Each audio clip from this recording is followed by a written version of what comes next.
I always get asked, Mickey, how do you make everything to the mill? 0.0 knots of a mill. It's very simple. So for this wall, what we're doing here is we're batting this wall off and putting a channel in. So in this channel, what you have to do is work out. It don't matter what this wall is. It don't matter what that floor is. It has to be square on one end. You're most probably not going to get it squared on both ends because these are two separate walls, and when they built houses, they never built them square.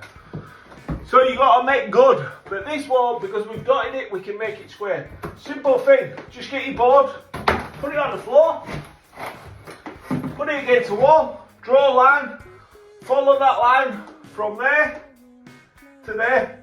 This past smash. That's how you made it square.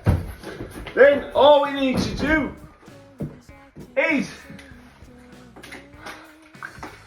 what's this? What is this secret chemical?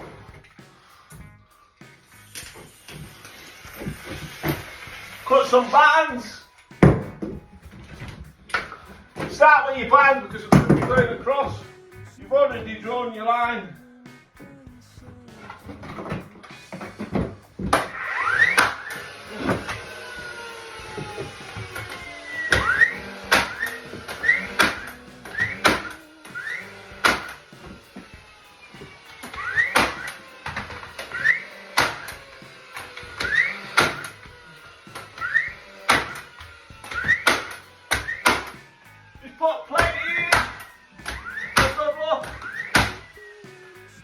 Beautiful.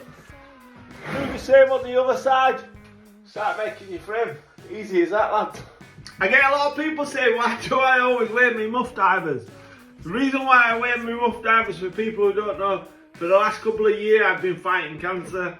I've had a kidney out. I've had another tumour out see outside of my face there. We went in there and they took a tumour out in there. And for my ear there, it's very, very sensitive. So I like to keep it warm, you know what I mean? So that's why I wear my earmuffs. So for people who think I just do it for the sake of doing it, I don't do it for the sake of doing it. Cancer's been trying to kill me and I just haven't let it, do you know what I mean? So for a lot of you out there, you don't be dead and buried now. I get up every day and I go to work.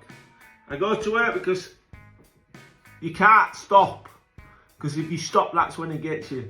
That's when it'll pin you down and you're dead. So you got to keep going. That is the reason why I wear my earmuffs and I like them. Do you know what I mean? I've got another 2 taken out next week. And I'm still here. And I'm always going to be here because I'm bulletproof. So I hope that answered your questions. I tell you what, I didn't have a nail gun me for years. And then I wondered to myself, why didn't I have one? Do you know what I mean? But, to be fair, they do scare me. See how my eyes are level? You know what I mean? With pieces of wood, always twist.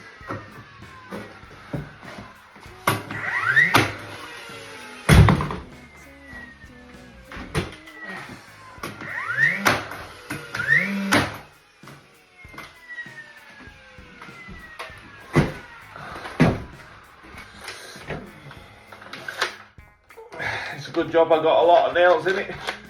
Do you know what I mean? Because that gets carried away with them. 1200.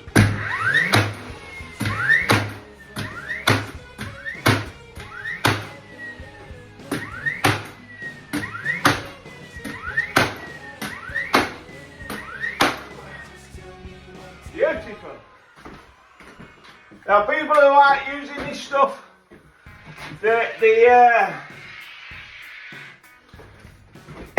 this is the best quality of everything. And see that? That stops everything from squeaking, moving. It's just beautiful. Just beautiful. Oh nice. Oh nice. Oh nice. Yeah. Hey, is. Where's the choice? Where's the choice? Where's the choice? Oh, there's the choice.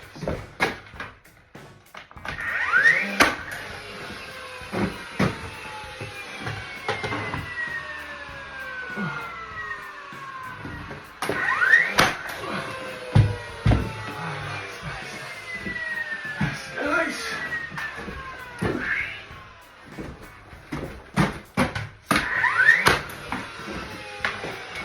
1, 2, 3. Oh my God!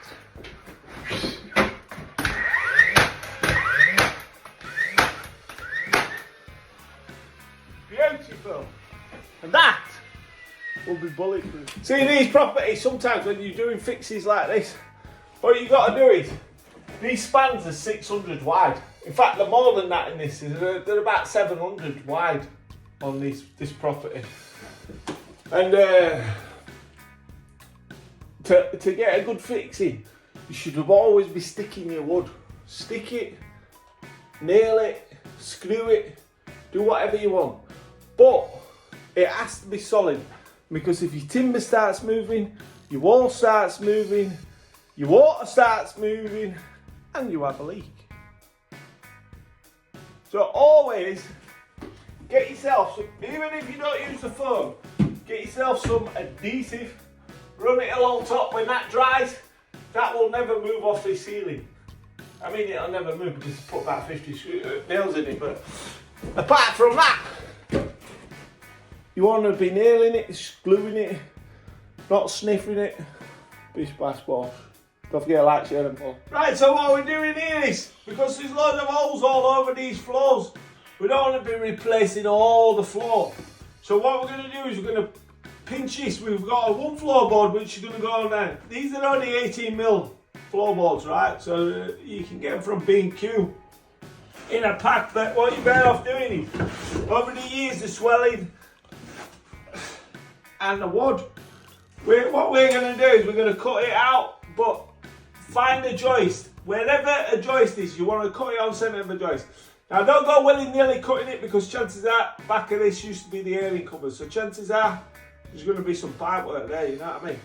So how you do it is, you set your saw, you get your saw on, you make sure, this is a better example here, Chezza, you make sure it's just going underneath. See how close these pipes are here? This is, I hate it. I hate it. There's no more than I hate it. Do you know what I mean? This is why they all creak all over. Why did they just notch a little bit out? When I used to use copper, I used to notch a little bit more out and have at least 10mm above it. Then if someone comes along and cuts floor, we're not going through it. So as you can see, my frame is done. Now the reason why the top is different to the bottom, because we're putting the shower unit in here. So I want a 500 gap to put my shower unit in, put it in the centre, and it'll look beautiful. Make sure, you got to think about this when we're doing the boxing in. I always think, if you were tiling it yourself, what would you do and where would you build the boxing in?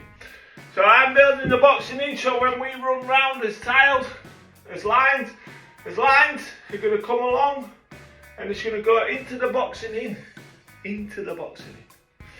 come round the boxing in and come out on the other side and come across. Always forward planning. Give yourself a little technical 12mm clay, and then everything else is dandy. Do you know what I mean? Bish bash bosh. Don't forget to like, share and follow. You're going to be lucky if you don't go through it. Unless you're a bit of a master like myself, but there's not a lot out there.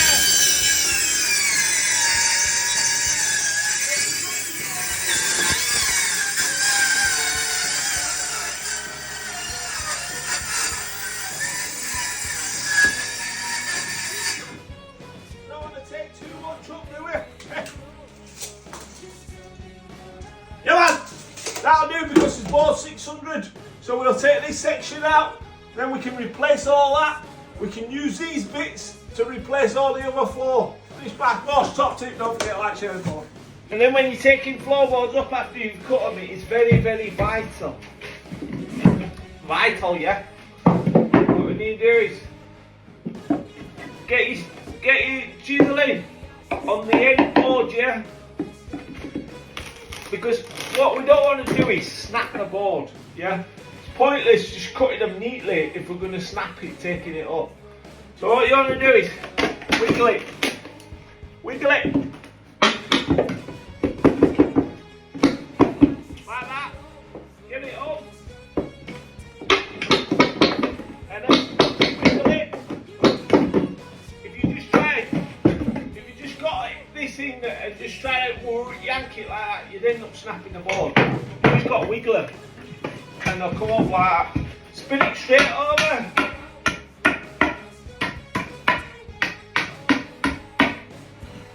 Take the nails out because we're never going to use them. We only use screws nowadays.